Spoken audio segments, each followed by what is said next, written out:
Hello everyone, and today we are here in Versailles in France. Versailles is a palace, and it's a big palace. But this palace isn't just a palace. It's a famous palace because it has a hall of mirrors, which means that there's a lot of mirrors in that hall.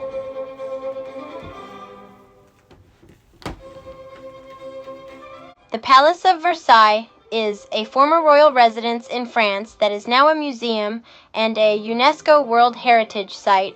Commissioned by King Louis XIV, it was the center of French power for a century and is famous for its opulent architecture, lavishly decorated rooms like the Hall of Mirrors, and extensive gardens.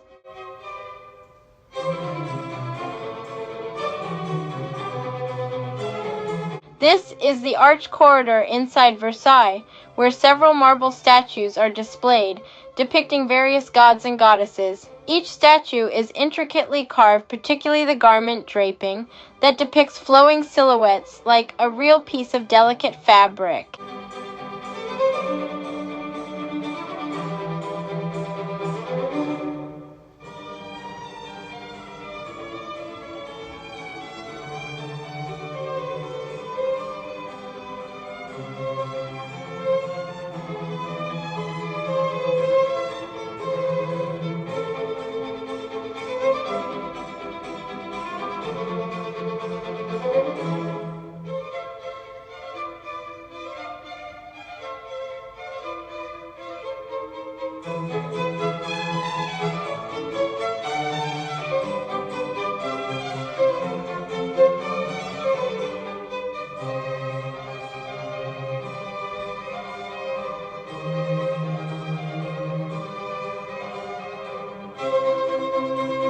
The Palace of Versailles contains over 2,300 rooms spread across 63,154 square meters. Only notable and historical rooms are open to the public. The palace is so huge that it will take you about 1.5 to 2 hours to walk and view these rooms that are open to the public.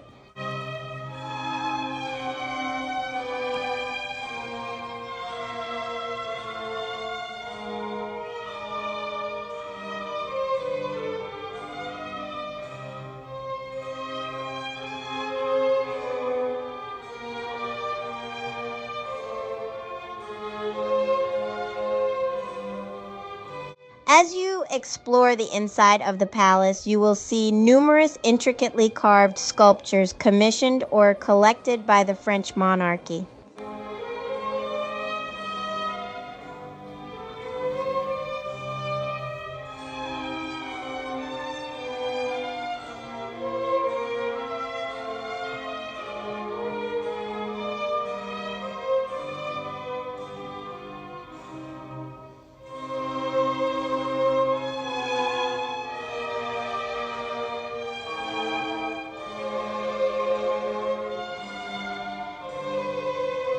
Large portraits of Marie Antoinette hang in prominent places. She was the last queen of the French monarchy and became a symbol of the monarchy's excesses and aristocracy's disconnect from the poor. Should I say, let them eat cake?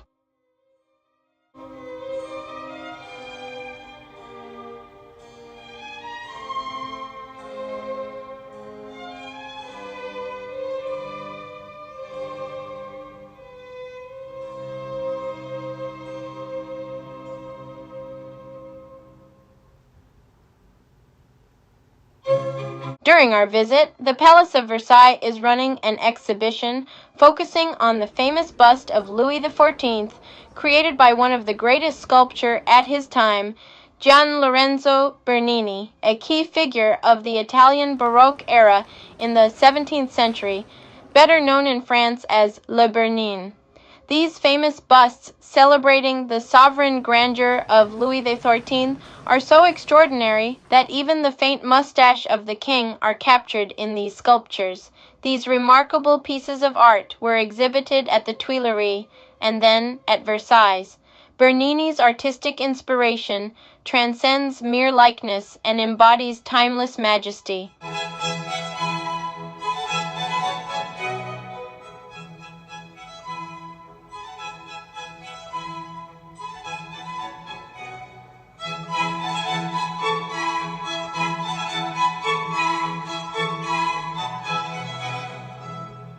the Salle du Sac in Versailles glorifies Napoleon's coronation, displaying grand paintings and imperial emblems. Gilded decor, crimson drapery, and majestic symbols celebrate power, prestige, and the triumph of empire.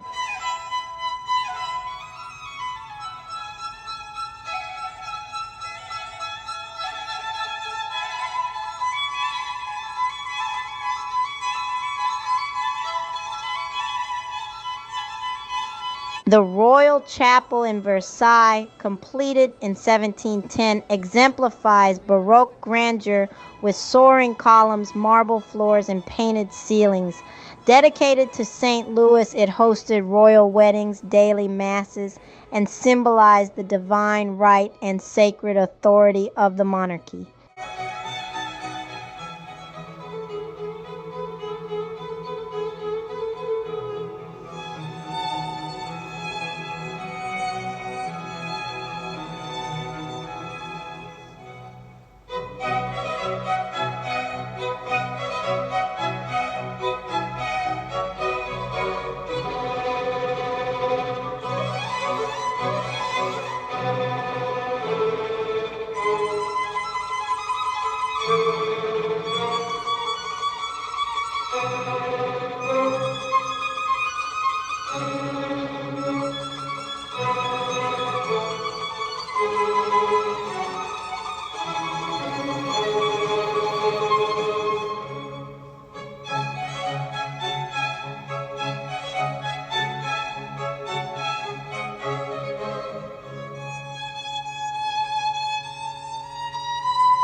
The Hercules Room in the Palace of Versailles is a grand hall dedicated to the hero Hercules, symbolizing strength and triumph. Completed in 1736, it dazzles with marble columns, gilded decorations, and Francois Lemoine's magnificent ceiling painting, The Apotheosis of Hercules, celebrating divine glory and royal magnificence.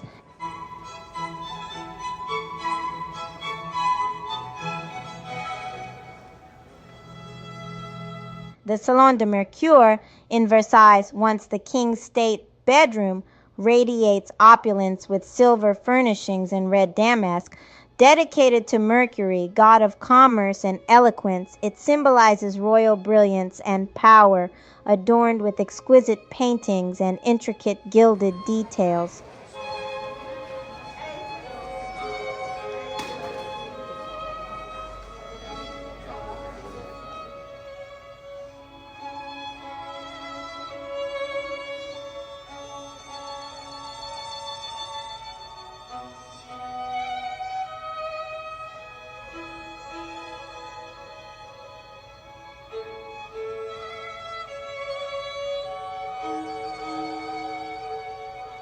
The War Room in Versailles glorifies France's military triumphs under Louis XIV, adorned with marble reliefs, trophies, and grand murals celebrating victory, valor, and the king's strength as a warrior monarch.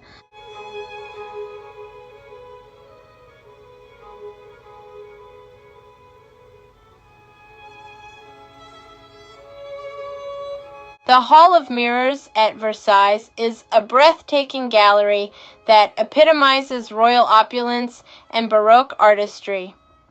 Built in the late 17th century for Louis XIV, it stretches over 70 meters, lined with 357 mirrors that reflect light from the garden-facing windows.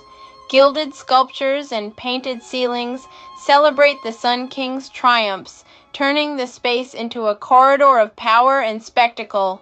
It hosted historic events like the signing of the Treaty of Versailles in 1919. Today, it remains a symbol of France's grandeur, captivating visitors with its dazzling symmetry, rich symbolism, and timeless elegance.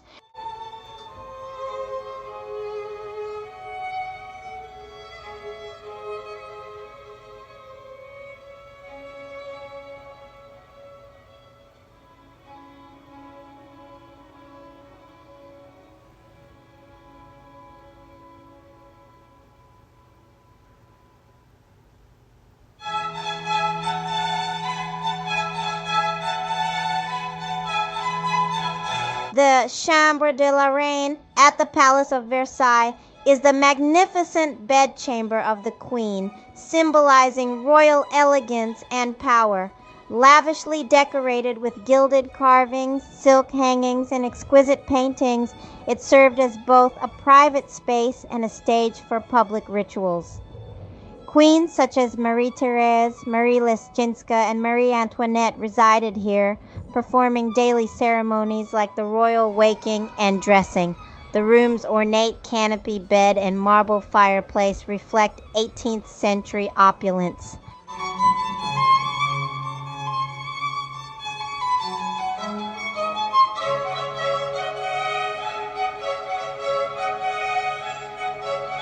Before going to the palace garden, get a break and enjoy a super delicious desserts at the Angelina restaurant inside Versailles.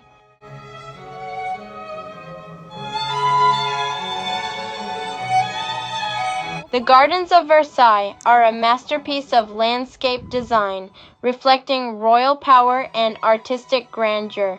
Commissioned by Louis XIV in 1661 and designed by André Lenoir, these vast French formal gardens span over 800 hectares, featuring 200,000 trees, 55 fountains, and the majestic Grand Canal.